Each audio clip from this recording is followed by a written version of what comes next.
Shalom Aleichem, un saludo desde Jerusalén, la ciudad del Gran Rey. Hoy iniciaremos un grupo de podcasts que tratarán acerca del pueblo y la tierra de Israel. Hablaremos acerca de su historia, su espiritualidad, su cultura, obviamente su actualidad, donde hay mucho que decir. Así que estaremos compartiendo 5 puntos en cada podcast y veremos hasta dónde nos lleva esta hermosa aventura de conocer más y más al pueblo del libro, al pueblo de la tierra prometida.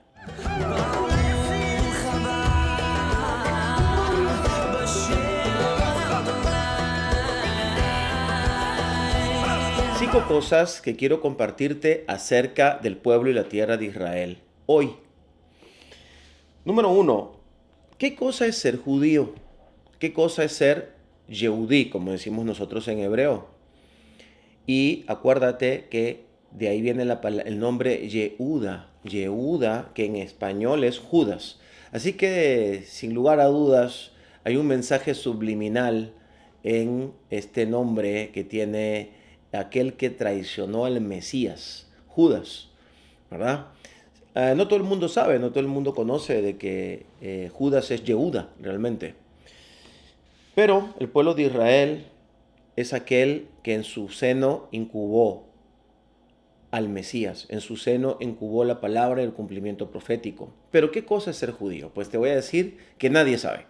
Nadie sabe qué cosa es ser judío. Podemos acercarnos a una idea o a un concepto que pueda ser más o menos aceptado por unos o por otros. Entonces yo quiero decirte mi opinión. Mi opinión es que el pueblo judío es un pueblo que ha sobrevivido de la manera más increíble y fascinante que cualquier otro pueblo en la historia de la humanidad. Para empezar, eso es el pueblo judío. Pero conceptualmente la palabra judío, ya te dije, viene de Yehuda y vendría a ser el nombre de una de las tribus. Por lo tanto, el verdadero nombre del pueblo judío sería hebreo, de lo cual vamos a hablar en un momento.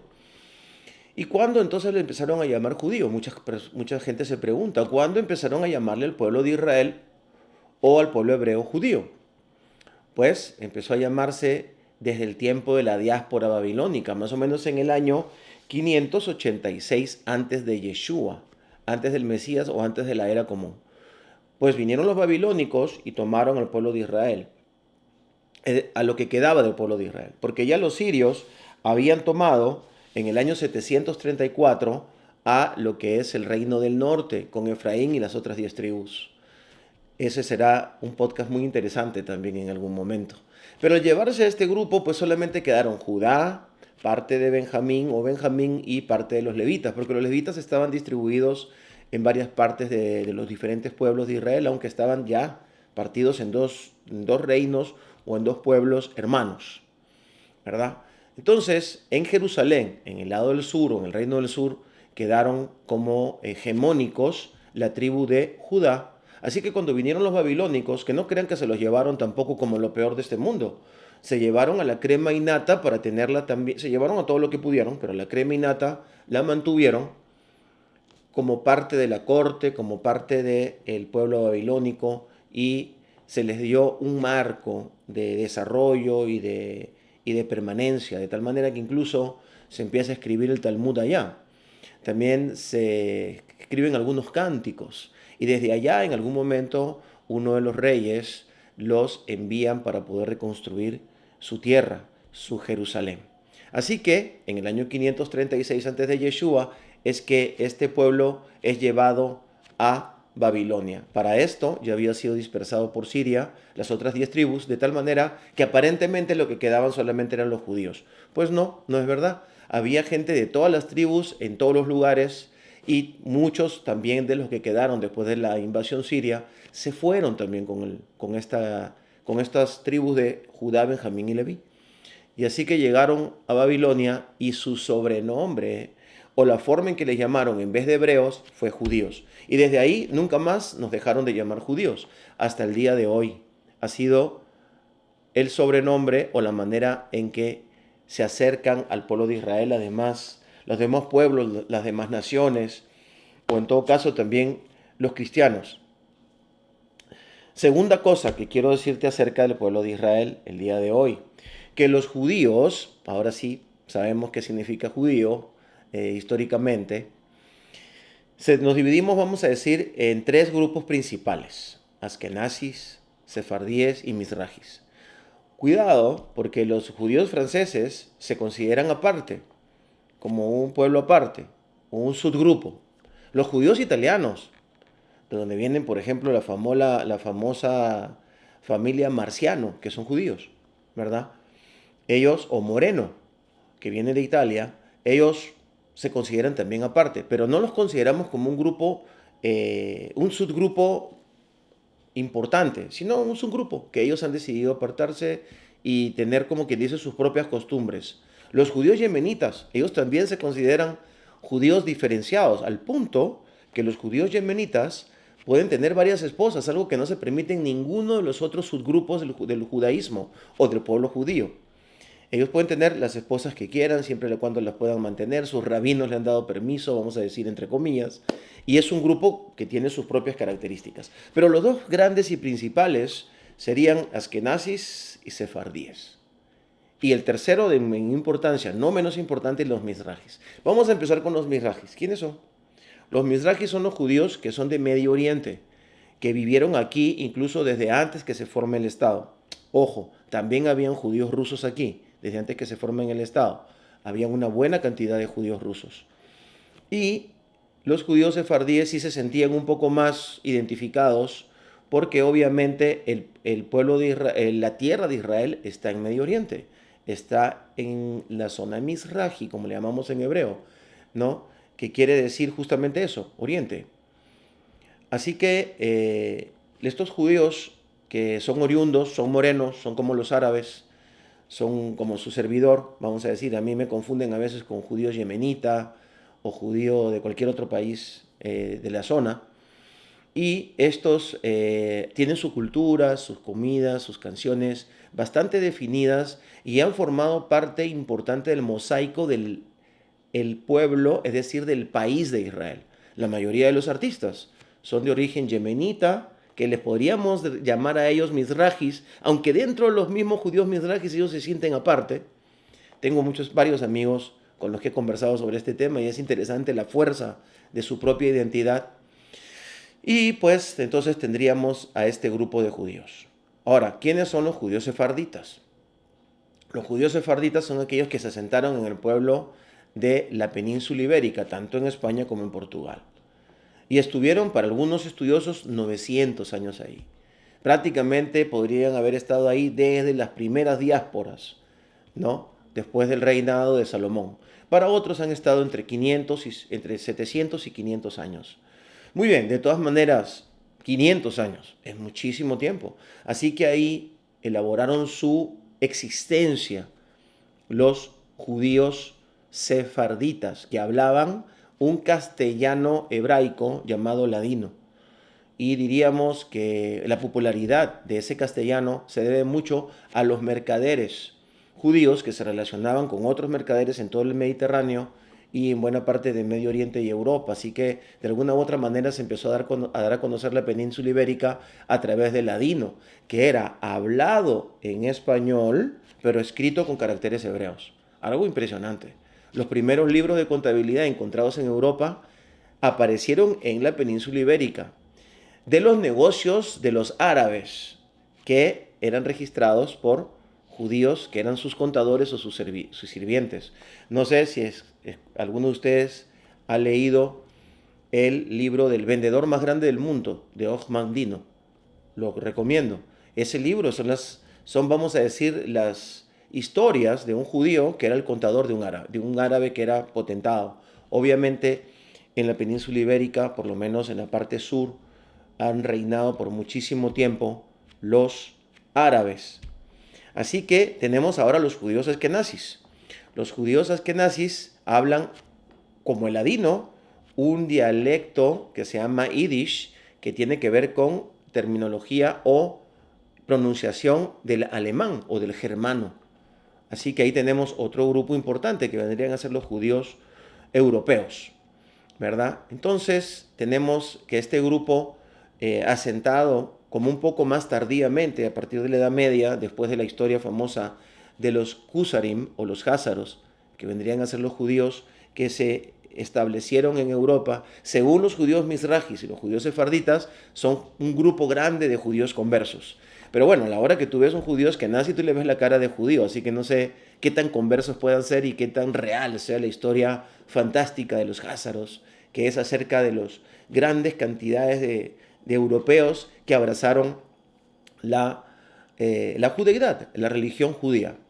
Obviamente también el judaísmo pues es una religión. Espero haberte, con este segundo punto, haberte informado un poco de cómo estamos organizados internamente los judíos, que no deja de ser compleja.